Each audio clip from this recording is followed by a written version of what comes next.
I'm gonna stop living a gluttonous lifestyle tomorrow or the next day. Tonight, I want pizza and beer. I want to go to Vaughn's. I want a pizza with jalapenos, and I want an IPA. Oh, and I want to go home and shower. That sounds so good. Manchi, we did it.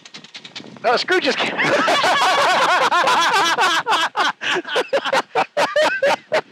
did it come from? Hey, this camera's still recording. So is this one. Oh, that's awesome. And that is the hook to the video. There you go. These videos make themselves.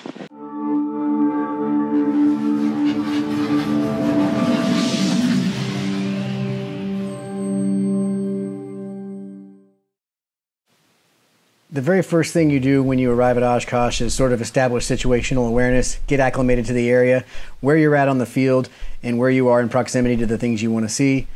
Oh, the sky at Oshkosh this year was sponsored by Wheelan Aerospace Technology.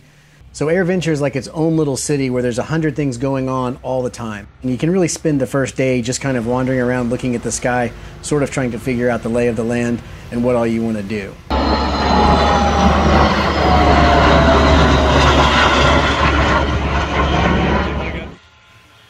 This year we ended up getting parked down by the ultralight field, which is not ideal with respect to how far we had to walk every day, but it was cool getting treated to STOL demonstrations as we walked to breakfast every morning.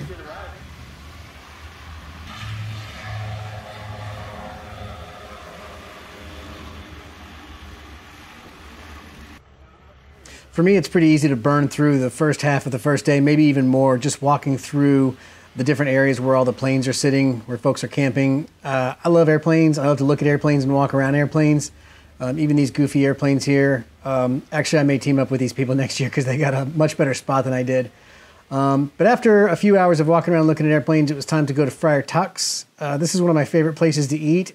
In hindsight, I haven't decided if the food is really that good or if it's just that this is the only place I can eat Friar Tuck's, and so it's just good to me because it means I'm at Oshkosh. After lunch, it was a little more walking around, looking at some goofy airplanes like this one here.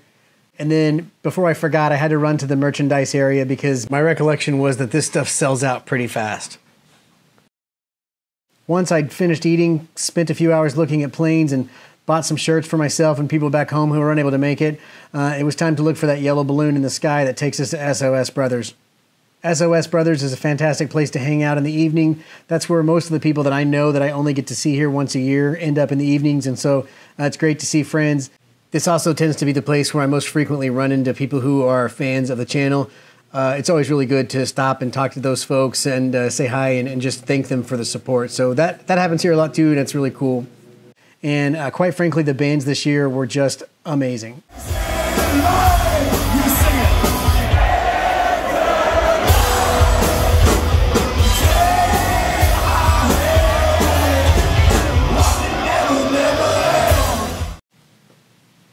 The next morning, the first order of business was to track down Dan and Christy. What's smarter than flying halfway across the country to hang out with people who live 5 miles from you?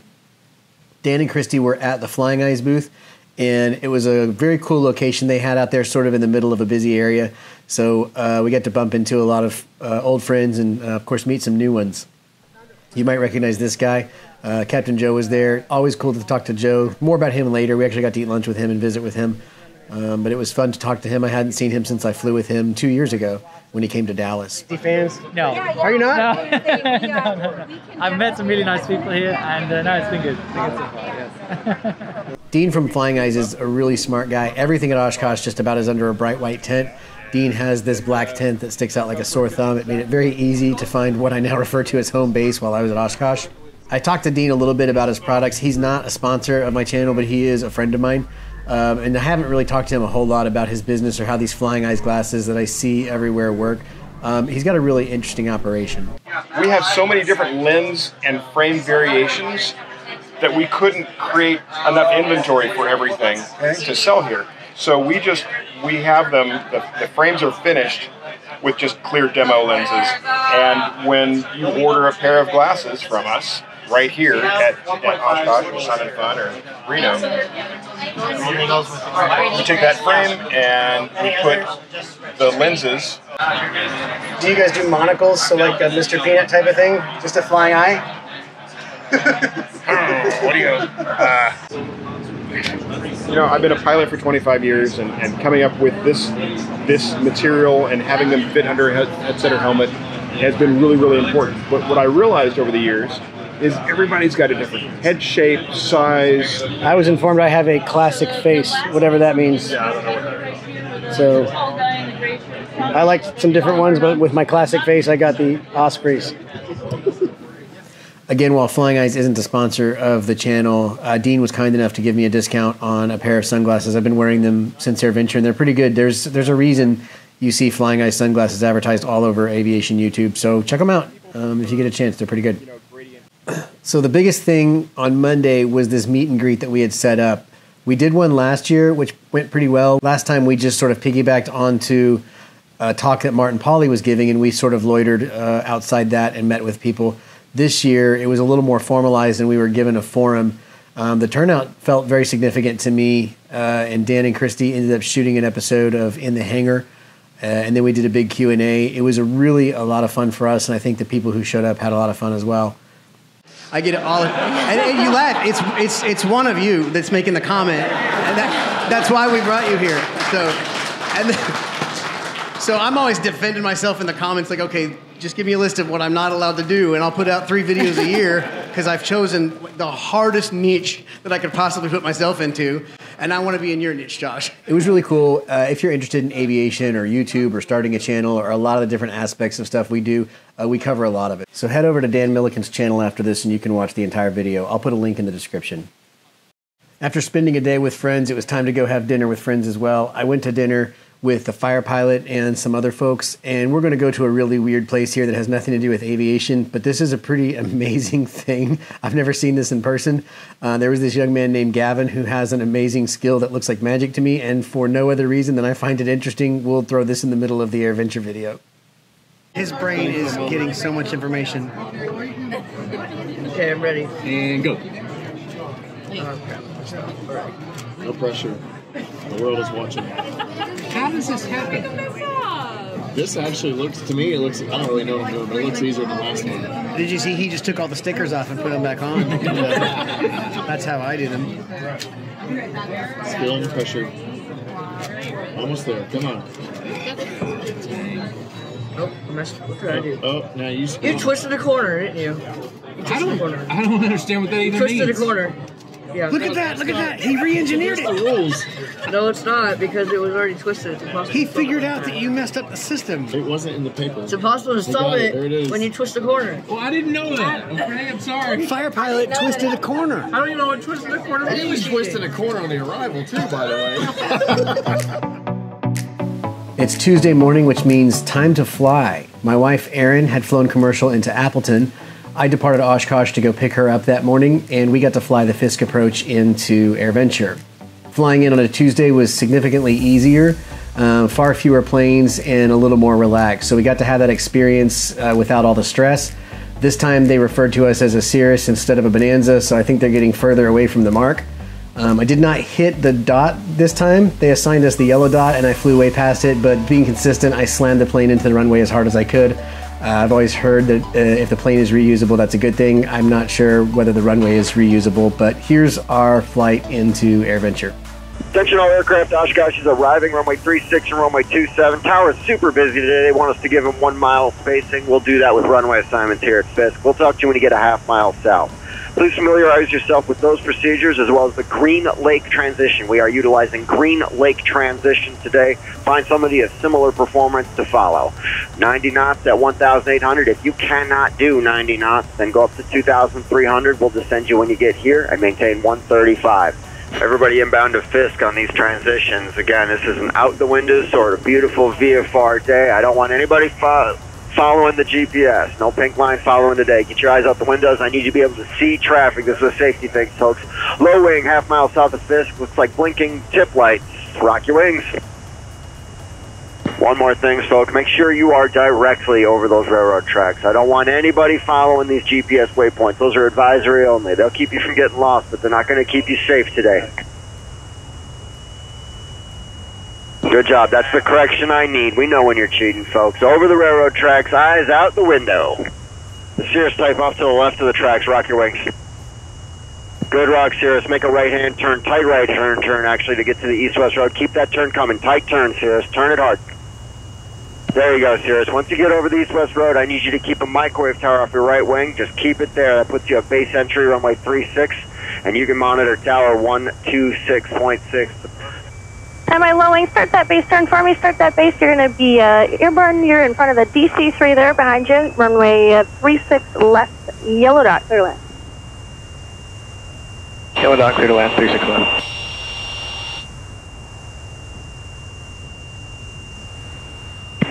Am I RV inbound on the base? You're following a DC-3 there, just ahead and to your right.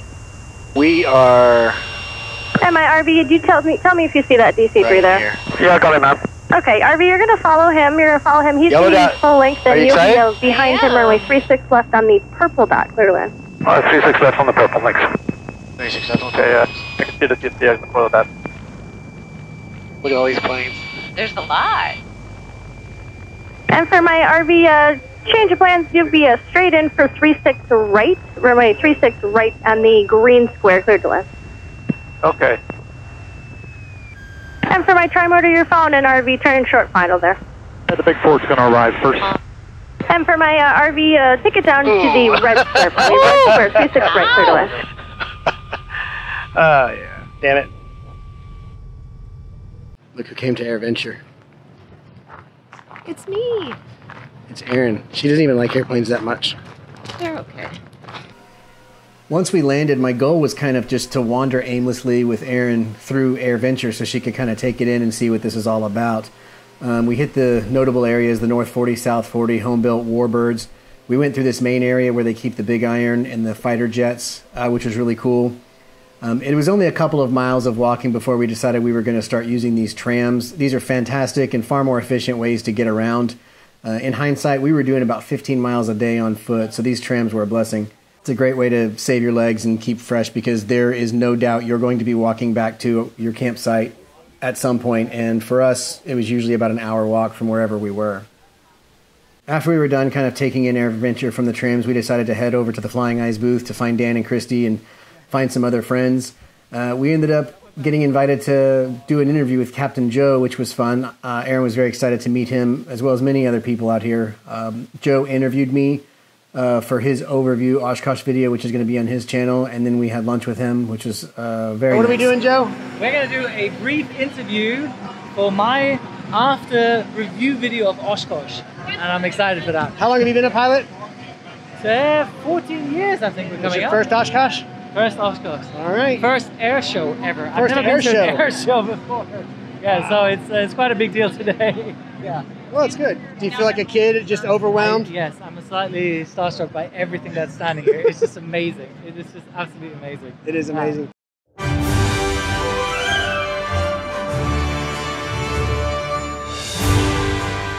After we were done having lunch with Joey, Captain Joe, we decided we were going to walk around a little bit more and look at some planes. Every year I've gone to Oshkosh, I've seen this plane called the Millennium Phenom. It is a Phenom, and the paint job is amazing. The owner clearly loves Star Trek. There's, on the tail here we can see the SS Enterprise. All right, I'm kidding. It's Star Wars. But anyway, it has this insane paint job. If you're at Oshkosh, look around. Like I said, I've seen this thing every year. I was walking around the plane and taking video, and the owner, a guy named Chris Weber, recognized me and said, "Hey, do you want to see the inside?" And absolutely, I want to see the inside. So he let me go in the plane, and he showed me some cool features of it. This plane was absolutely immaculate. I've never been inside a Phenom before. I don't even know that I've been inside a private jet before. This was a really, really cool airplane. If you're at Oshkosh, go look for it. Like I said, it's always been there, and it's meticulously maintained. The paint is beautiful, and it's so creative. If I had the means to do so, I would love to have something like this. So a very cool thing to see.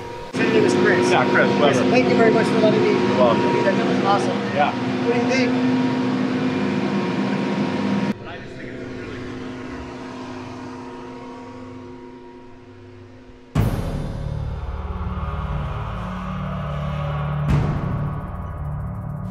After walking around and looking at planes for a while, it was time to take a break, and so we departed for a secret, undisclosed location in the woods where an interesting thing happens.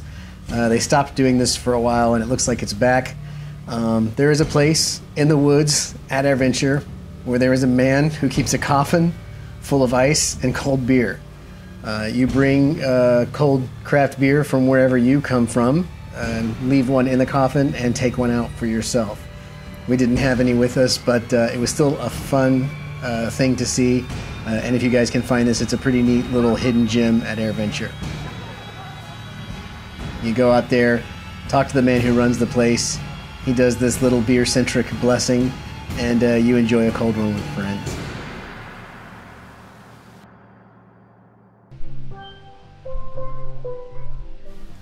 Wednesday was our last full day at AirVenture, and so there were 2 more must-do items on our list. And these are things I would add to your list if you're going to AirVenture. The Seaplane Base is really a fantastic, serene place to kind of get away from the chaos. It's got its own kind of vibe, which is really different from the rest of AirVenture. There's not a ton to do, but it's a great place to relax and grab some lunch. The other thing that I think should be on everyone's must-do list for Oshkosh is the Wednesday night nighttime air show.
So that was kind of the bulk of AirVenture 2022 for me and Aaron. In a video, told you guys I was going to have this all-day kind of camera set up. I had this camera set up in my window so people could come be goofy or whatever.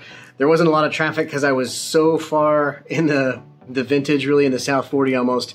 I did get mostly videos of people walking up and realizing they were on camera and quickly turning away. I had a couple of people that made faces and whatnot, so that was cool.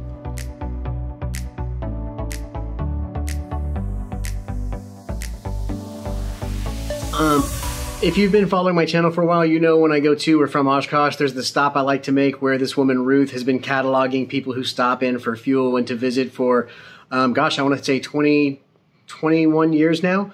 And so this is my 4th time stopping here. I made a video about it. I made a couple videos about it. And the last time I did it, you know, I kind of caught her by surprise. And we had this kind of really cool moment where we found some old photos. I'm doing good. You're Ruth, right? I came here to find a picture of me and my dad. What year? 2019. 2019. Yes. Okie dokie. I'm making you famous right now, by the way. Oh, well, heck you are. I put together a video about all the stuff that you do and shared it with everyone, and so people are going to come visit you on their way to Oshkosh this year. Are you Brian? I am. Are you all right? He told us about you. On the way home from Oshkosh this year, we decided to stop and visit Ruth. Unfortunately, she's having some challenges that make it such that she's unable to be at the airport during this time. But whether she's there or not, the tradition of taking photos and cataloging people who pass through one way or another to Oshkosh is going to be continued. Hopefully she's back next year taking photos and logging people's information. So we did go in and get our photo taken and dug up some other photos from times I've been there before, which was kind of cool. So that was a pretty cool experience. Always encourage people to go to Kilo 52, Monroe County Airport, on their way to or on their way home from Oshkosh and get in these catalogs because it's really cool to go back over time and see what you were doing, what you looked like, and how fat you used to be. So I was here in 2020. Cody's got the Oshkosh cam up to you. Not 2020. What didn't have it 2020, did it? No, I was here in 2021. But you know what? I popped in, but she didn't get a photo. I think I'm in 2021 without a picture. Brian Turner, 7/23/21. Oh, number 9. Here it is, Brian Turner. But I didn't get my photo. Well, we'll put this year's photo in there. We'll take 2 photos. I mean, I'll just look a little bit younger in the other one. 2019 would have been when I was really fat and came here with my dad. So we're all gonna do our weight loss over time. Ooh, look at that big boy. Oh God, that's awful. But look at me now, I'm stoked. That's such a neat tradition. Oh, it's the coolest. It's why I come here every year, and I tell everybody every year, make this your stop. This is such a cool thing. I think it is. She's been doing it since 2001. That's fine. And this is the first year she hasn't been out here. Oh. That is terribly sad. I know she's sad about it. But. The rest of the flight was kind of crap. There were storms we were trying to come around the backside of in the northern Kansas area. And so we got up high and went around those storms, and everything was great. As we were coming off the backside of those storms, getting into Oklahoma, temperature started rising. And the further we flew, the hotter it got, and the more it just turned into what I would consider a typical hot summer Texas crappy flight, which is kind of miserable and bumpy. That's it, guys. Thanks for watching. I know this was like a whole lot of AirVenture stuff all in one little ball of, I don't know, inconsistent stuff.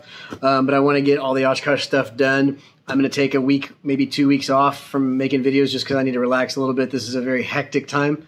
And then we'll get back to the funny stuff. So I appreciate all the support for the channel and everybody who's ever sponsored it, and, you know, Patreons, everybody who's been a part of it along the way. It's been awesome. So we'll take a short break and we'll come back. Until then, you guys fly safe. Gotta get down below 3,000 because we have a Bravo shelf coming up. Whoa!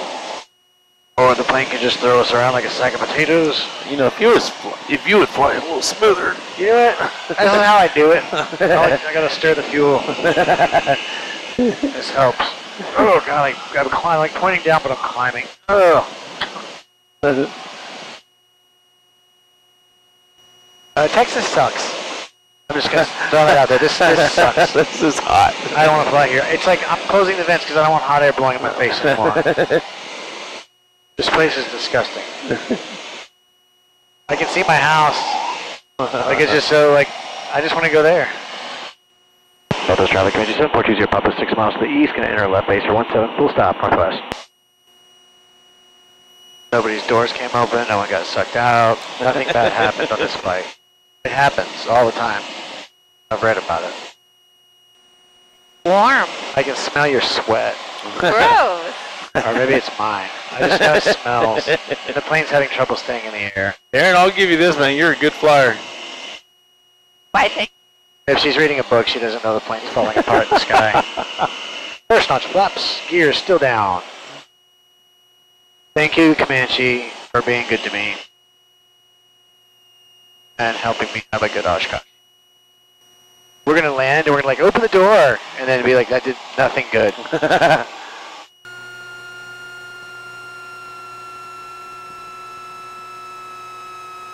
Alright, make it worse. Oh.